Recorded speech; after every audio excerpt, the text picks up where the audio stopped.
শরীরের নখ কাটার সঠিক পদ্ধতি ইসলাম কি বলে? এটা কম বেশি অনেকেরই অজানা। আপনি কি কখনো ভেবে দেখেছেন নখ কাটার মতো ছোট্ট একটি কাজও ইসলামে ইবাদতে পরিণত হতে পারে? অনেকেই নামাজ পড়ি, রোজা রাখি, কিন্তু প্রতিদিনের ছোট ছোট সুন্নতগুলো অজান্তেই অবহেলা করে ফেলি। আজকের এই ভিডিওটিতে আমরা জানবো ইসলাম কি বলে নখ কাটার ব্যাপারে, সঠিক পদ্ধতি কী, আর কোন ভুলগুলো আমরা প্রতিদিন করে থাকি। এই ভিডিওটি শেষ পর্যন্ত শুনুন, ইনশাল্লাহ আপনার দৃষ্টিভঙ্গি বদলে যাবে। প্রথমত, ইসলাম হলো পরিচ্ছন্নতা ধর্ম। রাসূল সাল্লাল্লাহু আলাইহি সাল্লাম বলেছেন, পরিচ্ছন্নতা ঈমানের অর্ধেক। নখ বড় থাকলে সেখানে ময়লা জমে, জীবাণু বাসা বাঁধে, আর সেই হাত দিয়ে আমরা নামাজ পড়ি, কোরআন স্পর্শ করি। এই কারণেই নখ কাটা শুধু সৌন্দর্যের বিষয় নয়, এটা ঈমানের সাথেও সম্পর্কিত। ভাবে সৌন্দর্য ছাড়া এটা ঈমানের সাথে সম্পর্কিত। নখ যদি আপনার বড় থাকে তাহলে সেখানে ময়লা জমবে, জীবাণু বাসা বাঁধবে। সেই কারণে আপনার ওজু ঠিকঠাক হবে না। আপনি যখন কোরআন স্পর্শ করবেন, আপনার নখের ভেতরে অত্যাধিক ময়লার কারণে সেটি স্পর্শ করা ঠিকও হবে না। এই কারণেই ঈমানের সাথেও সম্পর্কিত নখ যদি বড় থাকে।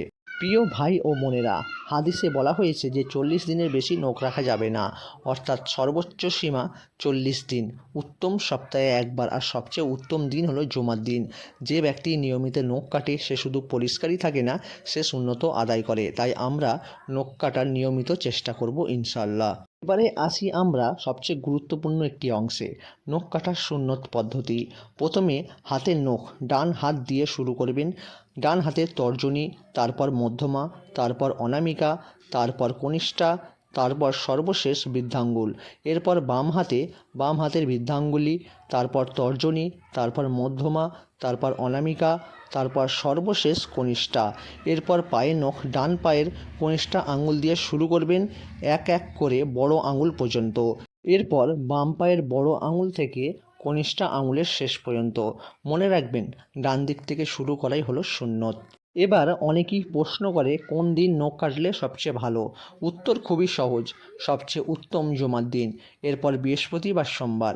তবে মনে রাখবেন, নখ কাটার কোনো নির্দিষ্ট দিনের সাথে বাধ্যতামূলক নয়।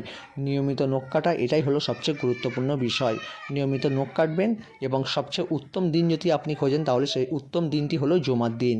বর্তমান সমাজে আমাদের অনেক ভুল ধারণা রয়েছে। সেই ভুল ধারণাগুলি হলো, রাতে নখ কাটা হারাম, এটা ঠিক নয়। নখ ফেললে জিন আসবে, এর কোনো দলিল নেই। নখ মুখ দিয়ে কামড়ালে স্বাস্থ্যের শুধু ক্ষতি নয়, এটা ইসলামের আদবেরও খেলাপ। ইসলাম কুসংস্কারের ধর্ম নয়, ইসলাম প্রমাণ ও দলিলের ধর্ম।